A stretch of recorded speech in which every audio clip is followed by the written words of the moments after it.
अमरीकी नुमाइंदा खुसूसी बराए अफगान मुफाहमती अमल ज़ल्मे खलीलजाद की वजारत खारजा आमद। वज़ीर खारजा शाह महमूद कुरैशी से उन्होंने मुलाकात की। ज़ल्मे खलीलजाद के हमरा वफ्द में अमरीकी स्टेट डिपार्टमेंट, दिफा एंड नेशनल सिक्योरिटी काउंसिल के नुमाइंदे भी शामिल थे। मुलाकात में अफगान मुफाहमती अमल पर होने वाली पेशरफ्त पर तबादला ख्याल किया गया। इस मौके पर शाह महमूद कुरैशी का कहना था कि खित्ते में अमन व इस्तेहकाम के लिए पाकिस्तान अपनी कोशिशें जारी रखेगा। अफगानिस्तान में क़याम अमन के लिए मुफाहमती अमल मुश्तरका जिम्मेदारी है। सीनियर सहाफ़ी और तजियाकार हामिद मीर साहब ने हमें ज्वाइन किया है। मीर साहब, बहुत शुक्रिया आपने वक्त दिया। कहिएगा, आज जो मुज़ाकरात हुए हैं, किन अहम उमूर पर तबादला ख्याल किया गया और क्या इत्तेफाक हुआ इसमें?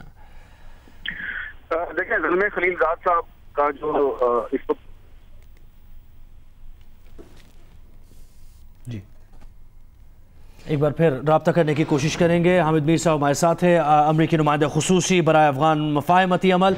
ज़ल्मे खलीलजाद की वजारत खारजा आमद हुई है। वज़ीर खारजा शाह महमूद कुरैशी से उनकी मुलाकात हुई। ज़ल्मे खलीलजाद के हमरा वफ्द में अमरीकी स्टेट डिपार्टमेंट, दिफा एंड नेशनल सिक्योरिटी काउंसिल के नुमाइंदे भी शामिल थे। मुलाकात में अफगान मुफाहमती अमल पर होने वाली पेशरफ्त पर तबादला ख्याल किया गया। इस मौके पर शाह महमूद कुरैशी का कहना था कि खित्ते में अमन व इस्तेहकाम के लिए पाकिस्तान अपनी काविश जारी रखेगा। अफगानिस्तान में क़याम अमन के लिए मुफाहमती अमल मुश्तरका जिम्मेदारी है। ज़ल्मे खलीलजाद ने अमरीका और तालिबान के दरमियान मुज़ाकरात के लिए सहूलतकारी पर वज़ीर खारजा का शुक्रिया अदा किया। उन्होंने कहा कि अमरीका अफगानिस्तान में क़याम अमन से मुतालिक पाकिस्तान की काविशों को कदर की निगाह से देखता है।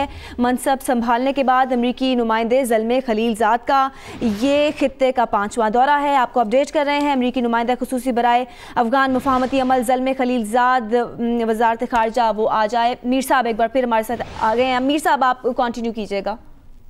जी, तो जो ज़ल्मे खलीलजाद साहब का दौरा पाकिस्तान है, ये इसलिए ज़्यादा अहम है कि इस दौरे में जो अफगान तालिबान और अमेरिका के दरमियान जो मुज़ाकरात हैं, इस मुज़ाकरात के अमल को जारी रखने और एक नतीजे पर पहुंचाने के लिए हिकमत अमली तय की जा रही है।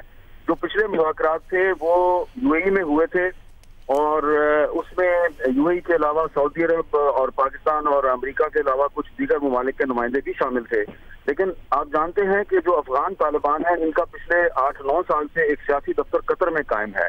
तो जो यूएई में मुज़ाकरात हुए उसके बारे में कतर की तरफ से ये शिकवा किया गया था कि कतर के नुमाइंदे को उस मीटिंग में नहीं बुलाया था।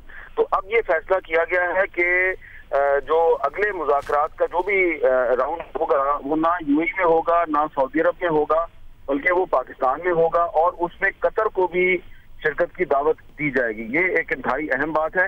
दूसरी बात ये है कि ये कोशिश की जा रही है कि तमाम जो स्टेक होल्डर्स हैं वो मिलकर अफगान तालिबान को राजी करें कि वो अगर मुश्किल सीज फायर नहीं कर सकते तो एक मुख्तसर अरसे का सीज फायर करें और उस सीज फायर के दौरान मुज़ाकरात का अमल जारी रखा जाए और अगर अफगान तालिबान उससे मुतमईन होते हैं तो फिर वो उस सीज फायर में तोसी कर सकते हैं।